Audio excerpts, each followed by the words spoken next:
everybody, welcome back to my videos. It's good to see all you guys today. I hope you guys are doing well. I hope you guys are healthy. I hope you guys are practicing self-care. You know, like I mentioned in my past video, I mentioned the importance of self-care and taking care of yourself. And I hope, you know, during this time, especially since we have a lot more time, you guys are like practicing your taking care of your needs and your wants and your feelings and the things that you need to make yourself feel safe. I think oftentimes we get caught up with what's going on in the world and what's going on in the news and what my friends are saying and what my cousins them are saying, that we forget about ourselves. So, you know, I hope you guys are, taking care of yourself, doing some yoga, eating right, exercising, getting good night's sleep, reading, drinking water. I hope you guys are taking care of yourself. But with all that being said, for today's video, we're going to focus on color theory. Now, you might be asking me, Miss Jasmine, what is color theory? It sounds like mumbo jumbo and it sounds crazy. Like, what is the theory of color? So, just to keep a brief summary, color theory is literally the practice and the understanding of how to mix colors and the different types of colors that we have at our disposal, and basically understanding how colors work. So color theory is a very complex theory. It's a complex idea, right? Like, if you're not colorblind, you just kind of get up and you see colors and your brain just kind of register the color you see as it is. But what if I told you that, it's a lot more than that? So for example, you have things like warm colors and cool colors. But did you know, for example, that a warm color can be also a cool color depending on how much of another color you mix in it? And you guys are probably like, hey, Jasmine, that doesn't make sense. What do you mean? Prime example, you can have warm reds, so that means reds with a undertone of yellow, and then you can have cool reds, so reds that are slightly more purple. That means they have a little bit more blue in them. These concepts are important to understand as you get further in your color journey, in your art journey. These lessons are important as you get further in your art journey, because if you ever want to get into painting or digital art or illustration or just craft work, you have to know how colors work together.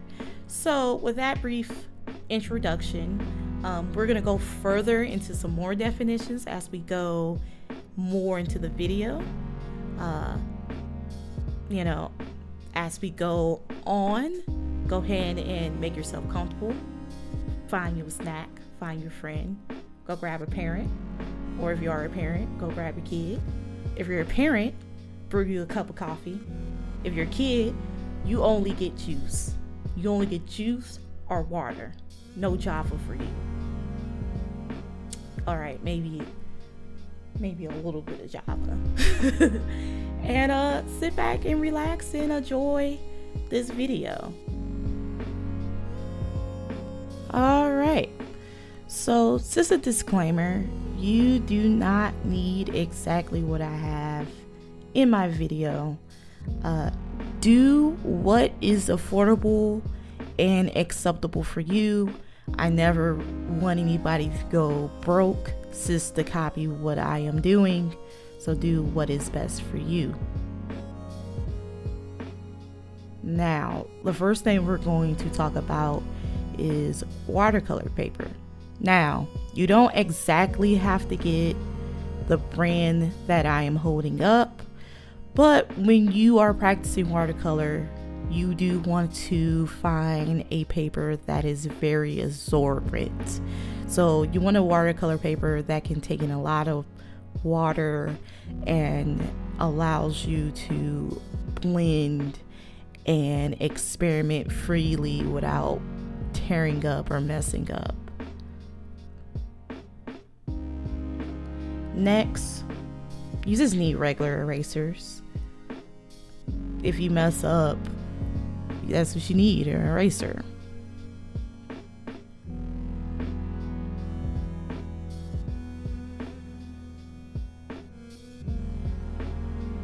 After that, you need a regular pencil. I'm going to use a mechanical pencil for this lesson, but if you have a regular pencil, that's fine too.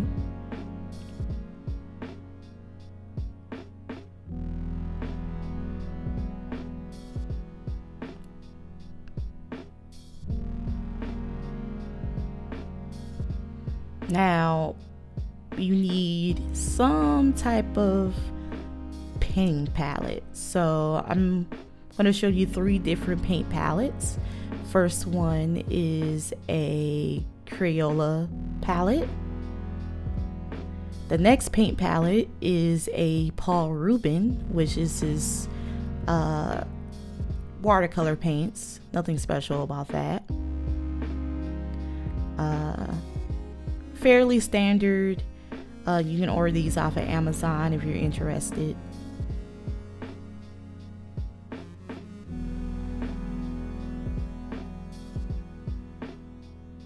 And then next, I'm gonna, show you guys these traditional Japanese paints. They're a real cool texture. They're kind of a mixture between gouache and watercolor, meaning that these can be very opaque, or if you add a lot of water, it can be very thin or transparent like watercolor. So you don't have to exactly get those, but I use those for a specific example in the video. Next, we're going to talk about brushes. So this is the same thing, like kind of very similar to what I said about watercolor paper. You don't have to exactly get what I have, but you just want a good watercolor brush that can handle a lot of water. Next up, you need water. So you need 2 glasses of water, one for you to clean your brush with and one to actually just wet your brush with. I think I explained this in my watercolor fundamentals about that. Next, you need something round. We're not going to tape up anything for this particular lesson, but you need something round to trace with, so I just picked up a standard thing of tape.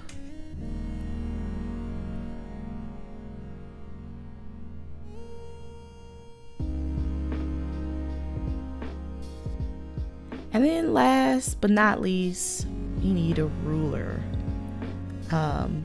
Just because we're going to make a color wheel later in this video, and you need straight lines, and it is easier to do that with a ruler than by doing that with freehand.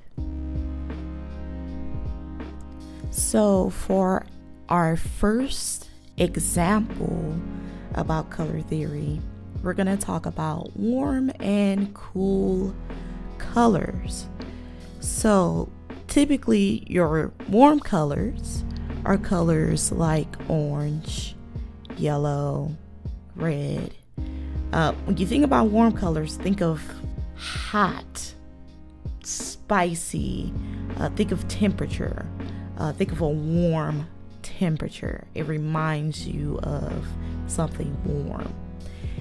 Cool colors, on the other hand, are colors like green, blue, and purple. So when you think of cool colors, Again, think about temperature. Think about something that reminds you of the cold. So winter, ice, snow. Another really cool thing about colors is that warm colors can have a cool variant. So you can have cool tone reds.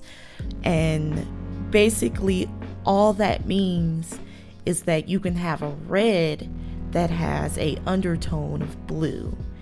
Now what that does, that makes colors like maroon, or it gives you a brick color, or it's just a feeling of a more like darker, richer red. It gives you the idea of like red grapes, or something's just with a really rich hue. It leans more purple.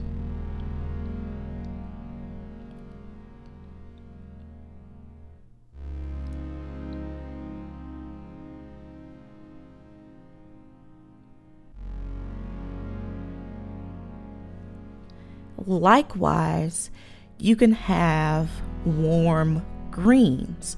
So, for example, with greens, all you have to do is add more yellow and you'll get more brighter greens. So these greens are what you think of when you see plants, when you see like really bright neon colors. They just have more yellow in them, giving them the feeling of being more warm. I look at these colors and I think about spring.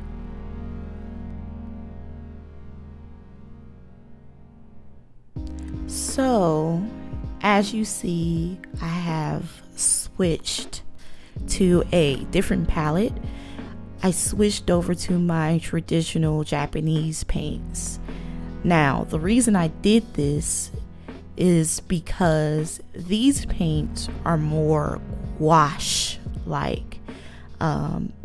Now, if you don't know what gouache paint is, it's another type of water soluble paint, meaning you activate this paint using water. Only difference between gouache and regular watercolor is that gouache is a lot more opaque. It's a lot more thicker. That's the best way I can really put that. You can water it down to make it more transparent if you please, but just keep that in mind that gouache has a thicker consistency. In this example, I am showing the difference between tint and shade. Now, tint, or the term of tinting something, at least when it comes to painting, just means that you're adding white to paint. So when you add white to a paint, it gets lighter. So prime example, if you want to get the shade pink, you would just take a red and you will just add white to it to get a pink. Now, as you see right now, I am currently making a gradient from a pure red shade to a almost white shade. So just keep in mind that if you want to make a gradient from a pure red to a white, you just gradually add white to that paint to get a gradient.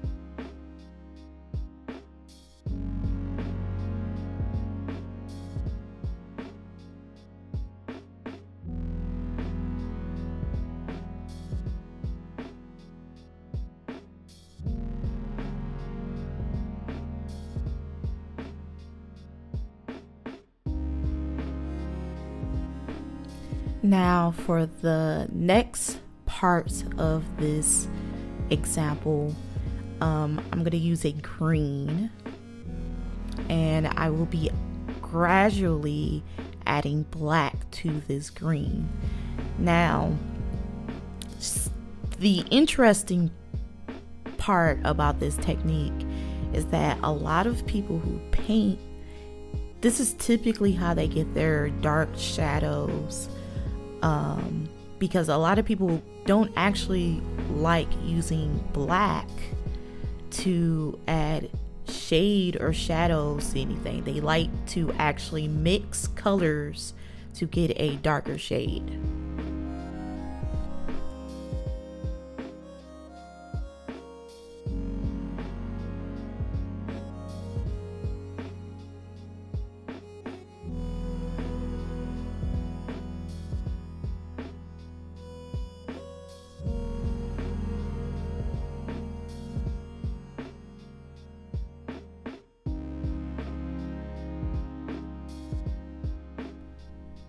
So we are switching back to the Paul Rubin paint set. Please, hopefully you guys don't mind all the swatches. I swatched a lot for this video to kind of make sure that I can properly mix all the colors that will be needed for this video. So what we're going to talk about now are the names of the colors. So we're first going to talk about primary colors. Now, primary colors are just pure colors that you can't mix with other colors to get those colors. So you can't mix anything to get blue, you can't mix anything together to get red, and you can't mix anything to get yellow. These are your starting colors. In this case, to get any other color or any other variety of color, you have to mix the primary colors together to get your secondary and your tertiary colors. Primary colors are usually the first colors you get exposed to, right? Like, you're taught about this in elementary school. Your red, yellows, and your blue, you cannot mix any other colors together to get those colors. You can't mix anything to get red, yellow, and blue. Now we're going to talk about our secondary colors. So as you see right now, I am doing a swatch on my palette, and I am mixing what looks like a red and a yellow together to get a orange.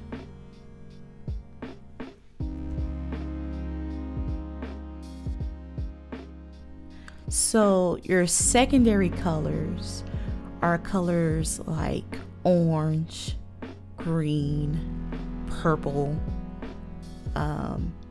Now, secondary colors are just colors that you get when you mix primary colors together. So if you want to get an orange, you mix typically 1 part red and 1 part yellow to get an orange.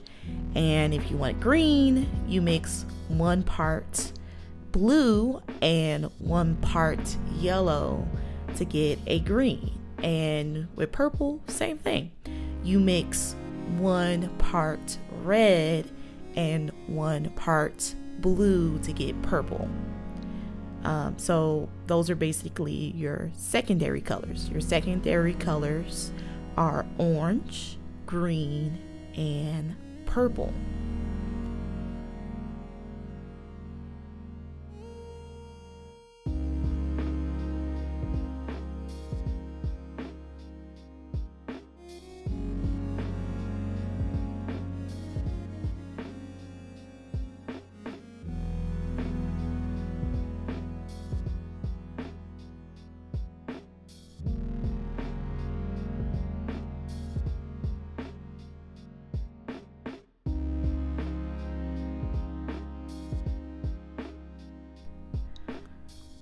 So now we are going to talk about our tertiary colors. So tertiary colors are colors that are created when you mix primary colors with your secondary colors or vice versa.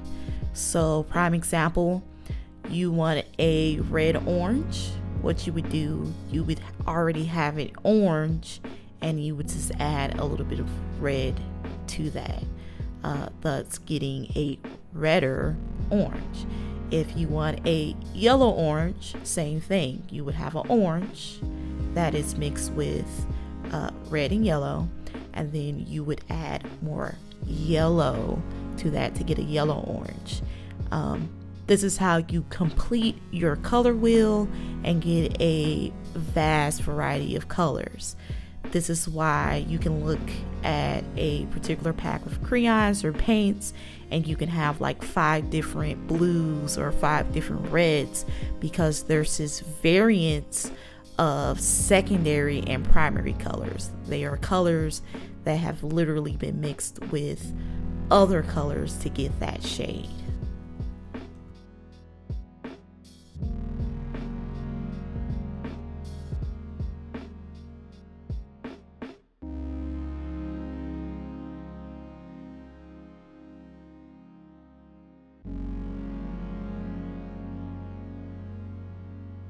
So right now I'm just mixing a color off camera, and I created a yellow orange.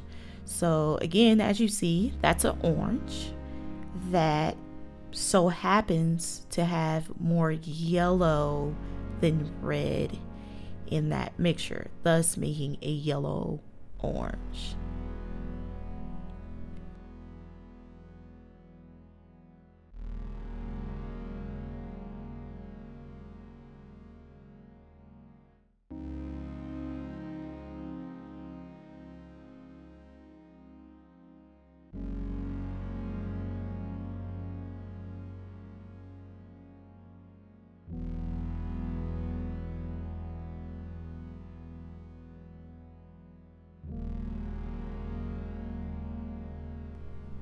So as you see now, I created a red orange. So that's just an orange with more red or more red undertone.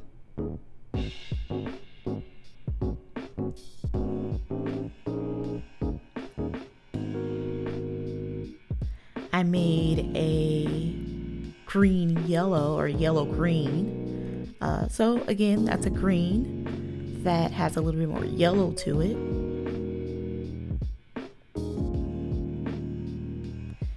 Then it looks like I made more of a different type of blue.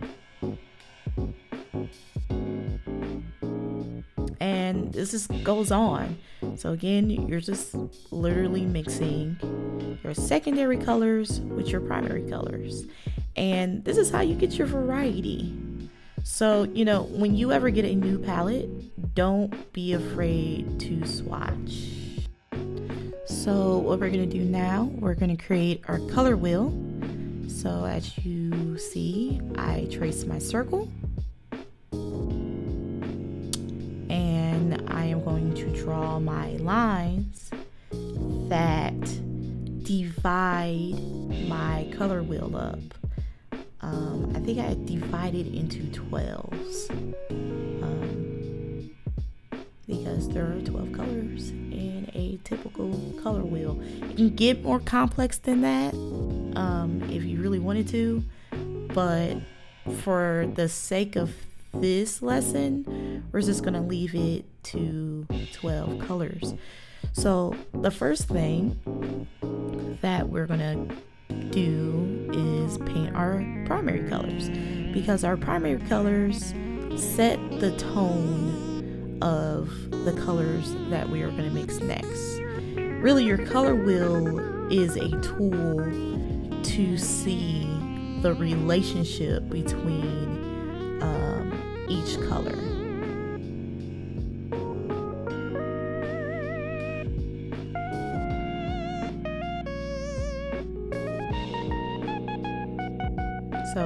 yellow, red, and blue.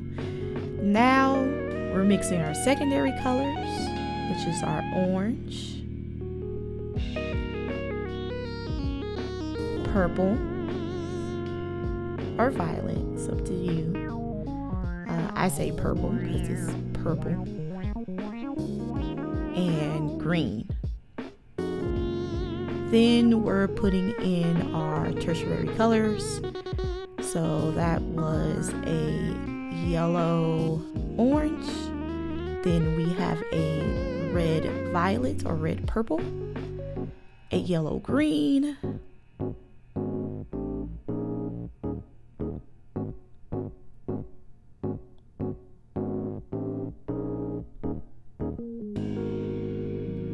a red orange, so an orange that is just a little bit more red,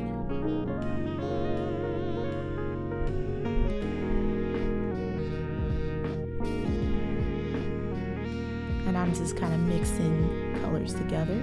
Practice mixing your colors. It kind of gives you a better idea of what colors make what. We are now making a blue purple, and lastly we are making a blue green. I actually like this color a lot because I kind of categorize it as turquoise. It's a nice turquoise color. And that is our color wheel. Alright everybody, I hope you enjoyed that video. Just to go over the few things we went over, we talked about tint and shade. So remember, tint means you're adding white to a color to make it get lighter. Shade is literally adding black to a color to make it get darker. Okay, remember your primary, secondary, and tertiary colors. Remember how to mix your primary colors to get your tertiary and your secondary colors. That's important. As you go further in your art journey, there might be situations where you might have a limited palette. So for example, you might have a palette that might only have mostly primary colors and maybe like one brown and one black and maybe a white. You have to know how to mix those colors together to get a broader spectrum of colors. So creating your color wheel, doing swatches, playing around, adding whites and blacks to your paints will actually put you ahead of the curve when it comes to actually creating and coloring your work. You know, it can be a little complicated, but you know, hopefully the explanations in this video made everything a little bit more easier and it gave you more of an understanding.